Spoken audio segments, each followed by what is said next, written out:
بغیر منڈیر کی چھت پر نہ سونا. تازہ ہوا والی جگہ پر سونا صحت کے لیے بہترین ہے. اس مقصد کے لیے اگر کھلی چھت پر سونا ہو تو اس کے گرد چار دیواری کا ہونا ضروری ہے. گرمیوں میں جو لوگ سوتے ہیں باہر. سیدنا علی بن شیبان سے روایت ہے کہ رسول اللہ صلی اللہ علیہ وسلم نے فرمایا من بات علی ظہر بیت لیس علیہ حجار فقد برئت منہ الذمہ. جو شخص ایسی چھت پر سوئے جس کے گرد کوئی منڈیر نہ ہو تو اس کا ذمہ اٹھ گیا، یعنی وہ خود اپنا ذمہ دار ہے. پھر بعض لوگوں کو نیند میں چلنے کی عادت ہوتی، بغیر منڈیر کی چھت پر سونے سے انہیں نقصان پہنچ سکتا ہے، یعنی وہ سوتے سوتے چھت سے نیچے اتر سکتے ہیں یا گر سکتے ہیں. آپ میں سے تو نہیں کسی کو سوتے ہوئے چلنے کی عادت. یہ بھی اللہ کا شکر ادا کریں، کیونکہ سوتے ہوئے کچھ لوگ بولتے ہیں اور وہ اپنے راز اگل دیتے ہیں، کچھ لوگ چلنے لگ جاتے ہیں. تو کبھی ہم نے ان نعمتوں پر غور کیا اور ان پر شکر ادا کیا کہ ہم ایک سکون کی نیند سو لیتے ہیں اور ہماری نیند میں کوئی خلل نہیں. بعض لوگوں کو سلیپ اپنیا ہوتا ہے. مقصد یہاں پر یہ ہے جو لوگ ان ساری مشکلات کے بغیر سو جاتے ہیں ان پر اللہ سبحانہ و تعالیٰ کا کتنا بڑا کرم ہے اور کس قدر شکر ادا کرنے کی ضرورت ہے. پھر سوتے ہوئے بسم اللہ پڑھ کر دروازے بند کریں. سونے سے قبل گھر کے دروازے بند کرتے وقت بسم اللہ پڑھیں. سیدنا جابر بن عبداللہ فرماتے ہیں کہ رسول اللہ صلی اللہ علیہ وسلم نے فرمایا اغلق الابواب واذکروا اسم اللہ فإن الشیطان لا یفتح بابا مغلقا. دروازوں کو بند کر لیا کرو اور اللہ کا نام لے لیا کرو کیونکہ شیطان بند دروازے نہیں کھول سکتا. ویسے بھی اللہ کا نام لینا کسی بھی کام سے پہلے اس کام کو بابرکت کر دیتا ہے. اس کی دلیل کیا ہے؟ یہ جو میں نے بات کہی ہے کہ کسی بھی کام سے پہلے اللہ کا نام لینا اس کام میں برکت ڈال دیتا ہے. تبارک اسم ربک ذو الجلال والاکرام. اللہ سبحانہ و تعالیٰ کا نام بابرکت ہے اور اللہ کا نام جہاں بھی لیں گے، جس چیز پر بھی لیں گے، اس میں سے خیر ہی خیر نکلے گی. تو اب کمرے کا دروازہ بند کرنا ہو یا گھر کا کرنا ہو، جب بھی آپ دروازہ بند کریں تو بسم اللہ پڑھ لیں. آگ بجھا دینا. سونے سے پہلے گیس اور بجلی کے آلات احتیاط سے بند کر دیں. سیدنا سالم اپنے والد سے روایت کرتے ہیں کہ رسول اللہ صلی اللہ علیہ وسلم نے فرمایا لا تترکوا النار فی بیوتکم حین تنامون. جس وقت تم سو رہے ہوتے ہو تو اپنے گھروں میں آگ کو جلتا ہوا نہ چھوڑو، خصوصاً جو لکڑیوں وغیرہ کی آگ ہوتی ہے اور دوسری بھی. سیدنا ابو موسیٰ اشعری نے بیان کیا کہ مدینہ منورہ میں ایک گھر رات کے وقت جل گیا. رسول اللہ صلی اللہ علیہ وسلم کو اس کے متعلق بتایا گیا تو آپ نے فرمایا ان هذه النار انما هي عدو لكم فاذا نمتم فاطفئوها عنكم. بے شک یہ آگ تمہاری دشمن ہے، اس لیے جب تم سونے لگو تو اسے بجھا دیا کرو. سیدنا جابر سے روایت ہے رسول اللہ صلی اللہ علیہ وسلم نے فرمایا اطفئوا المصابیح عند الرقاد فإن الفویسقۃ ربما اشترت الفتیلۃ فأحرقت اہل البیت. صحیح البخاری. رات کے وقت چراغ بجھا دیا کرو کیونکہ کبھی کبھی چوہیا چراغ کی بتی لے جاتی ہے اور گھر والوں کو جلا دیتی ہے. پہلے زمانے میں تیل میں چراغ کی بتیاں ہوتی تھی نا، تو وہ تیل شاید پیتی تھی تو وہ اس کے اندر سے اس دھاگے کو نکال کے لے بھاگتی تھی. اب وہ اگر جلتا ہوا دھاگا ہو تو کیا ہوگا، جس جگہ سے بھی گزرے گی وہاں پر آگ لگ جائے گی، تو اس لیے خاص طور پر منع کیا گیا. ابن عباس سے روایت ہے کہ ایک بار ایک چوہیا چراغ کی بتی گھسیٹتی ہوئی لے آئی اور رسول اللہ صلی اللہ علیہ وسلم کے سامنے چٹائی پر ڈال دی جس پر آپ تشریف فرما تھے، اور 1 درہم کے برابر جگہ بھی جل گئی. تو آپ نے فرمایا اذا نمتم فاطفئوا سرجکم فان الشیطان یدل مثل هذه على هذا فتحرقکم. جب تم سونے لگو تو اپنے چراغ بجھا دیا کرو، بلا شبہ شیطان اس جیسی مخلوق کو اس قسم کا کام سجھا دیتا ہے اور تمہارے گھروں میں آگ لگا دیتا ہے. یعنی شیطان صرف انسانوں کے پیچھے نہیں ہے، وہ جانوروں کے پیچھے بھی ہے، اور خاص طور پر ان جانوروں کے پیچھے جو انسان کو نقصان دے. دشمن جو ہے، دشمن تو ہر وار کرے گا، ہر طریقے سے کرے گا، کبھی خود سامنے آ کے کرے گا، کبھی کسی اور سے وار کروائے گا. آج کل کے دور میں مثلاً کیا ہو سکتا ہے، کیا بند کرنا چاہیے؟ Gas haters.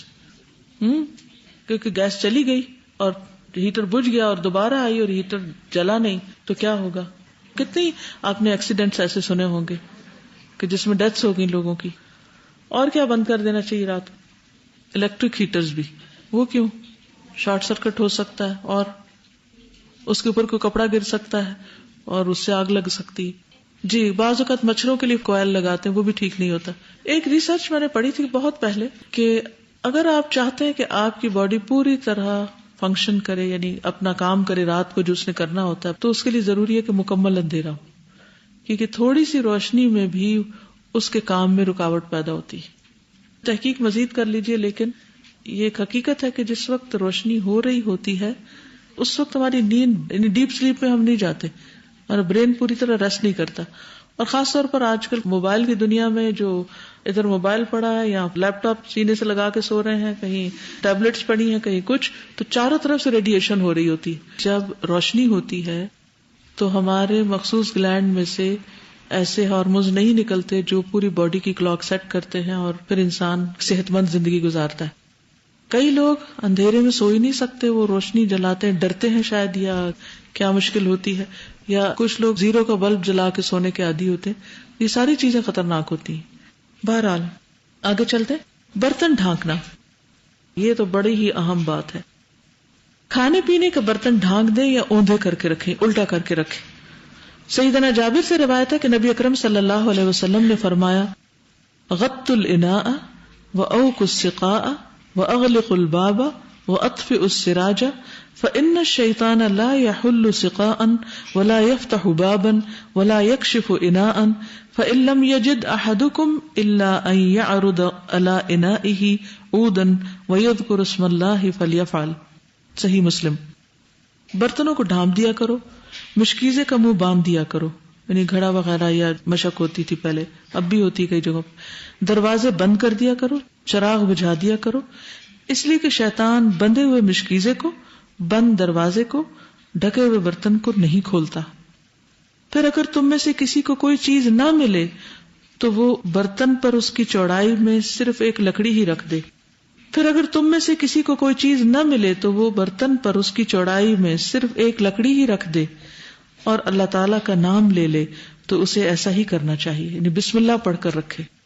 سیدنا جابر کہتے ہیں کہ رسول اللہ صلی اللہ علیہ وسلم نے فرمایا، غط الاناء واوق السقاء فإن في السنة ليلة ينزل فيها وباء لا يمر بإناء ليس عليه غطاء او سقاء ليس عليه وقاء الا نزل فيه من ذلك الوباء. برتن ڈھانپ دو اور مشق کا منہ بند کر دو، بے شک سال میں ایک رات ایسی ہوتی ہے جس میں وبا اترتی ہے، پھر وہ وبا جس برتن یا مشکیزے کے پاس سے گزرتی ہے جو ڈھکا ہوا نہ ہو تو اس میں سما جاتی ہے. اور پھر کیا ہوتا ہے، صبح اٹھ کے آپ اس میں پانی پیتے ہیں، وہ بیماری اندر چلی جاتی. یہ جو وائرسز پھیلتے ہیں کہاں سے آتے ہیں، تو کتنی احتیاط کی ضرورت ہے. بہت سے لوگ پانی رکھ لیتے ہیں، اس کو ڈھکتے نہیں ہیں، یا کھانا پڑا ہوتا ہے، رات کو کھانا کھایا، پلیٹیں ایسی کھلی چھوڑ دی یا جا کے سنک میں یوں ہی چھوڑ دی. وہ تو اور بھی خطرناک، کوئی پتہ نہیں کوئی چوہا پھر جائے یا کوئی اور سانپ یا کوئی بھی چیز.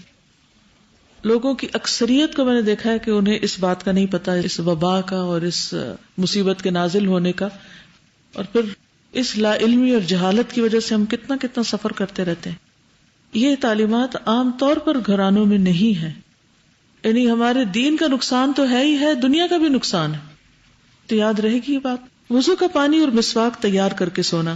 سونے سے قبل جائزہ لے لیں کہ صبح وضو اور طہارت کے لیے ٹینکی میں کافی پانی موجود ہے.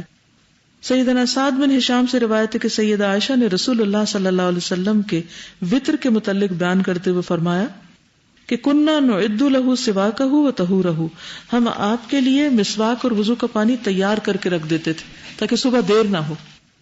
ابھی جو بات ہو رہی تھی نا کہ رات کے اوقات میں کیا کام کرے، تو یہ کہ صبح کی تیاری کر کے رکھے، یہی سنت سے ثابت. ورنہ اگر صبح مسواک ڈھونڈنے میں لگ گئے، پانی بھرنے میں لگ گئے، تو جو نماز کا اول وقت ہوگا وہ چلا جائے گا یا تہجد کا وقت ختم ہو جائے گا. ایون اگر آپ کو صبح اگر شاور لینا ہے تو کپڑے آپ کے پہلے سے ہی تیار ہوں، صبح نہ ڈھونڈنا شروع کریں. سیدنا ابن عمر سے مروی ہے نبی صلی اللہ علیہ وسلم کے پاس سوتے وقت بھی مسواک ہوتی تھی، اور جب آپ بیدار ہوتے تو سب سے پہلے مسواک کرتے تھے. باوضو سونا. بستر پر جانے سے پہلے وضو کر لیں. رسول اللہ صلی اللہ علیہ وسلم نے سیدنا براء ابن عازب کو نصیحت کی، اذا اتیت مضجعک فتودع وضوءک للصلاۃ. صحیح البخاری. جب تم اپنے بستر پر جانے لگو تو اسی طرح وضو کر لیا کرو جس طرح تم نماز کے لیے وضو کرتے ہو. سیدنا ابن عمر سے روایت ہے کہ رسول اللہ صلی اللہ علیہ وسلم نے فرمایا، من بات طاہرا بات فی شعارہ ملک لا یستيقظ ساعة من اللیل الا قال الملک اللہم اغفر لعبدک فلان فانہ بات طاہرا. جو شخص رات کو باوضو سوتا ہے اس کے بستر میں فرشتہ رات گزارتا ہے. کتنے مزے کی بات. جب وہ رات کی کسی گھڑی میں بیدار ہوتا ہے تو فرشتہ کہتا ہے اے اللہ اپنے فلاں بندے کو معاف کر دے کیونکہ وہ باوضو سویا ہے.